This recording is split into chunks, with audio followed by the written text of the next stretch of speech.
Екипата на Вардарски после долги 27 години се врати во втората македонска фудбалска лига, откако стана шампион во третата лига Исток, а потоа го соволда шампионот на трета лига Југозапад екипата на Корапот Дебар во баражот за втората лига.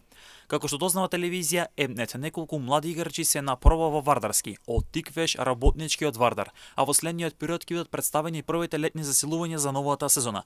Клубот го промовираше Васе Беќаров како нов шеф на стручен штаб за новата сезона, за што веќе претходно информираше телевизија Емнет.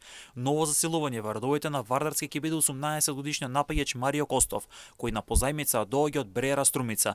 Младиот Костов изминатата сезона во младинската Суперлига на 22 надпревари постигна 16 погодоци. Клубот веќе 10 дена се подготвува за новата сезона, а договорени се пријателски надпревари преку кој ќе се темпира формата. Првиот пријателски меч се игра веќе утре против Велешки Борец, на 17 јули против Вардар Неготино, за 30 јули е закажан контролен надпревар со Беласица. На 27 јули Тесо Родовишки и Детонит Плачковица, на 31 јули контролка со третолигаш од Слогот Виница, а на 10 август следува генералката со Осогов од Кочини.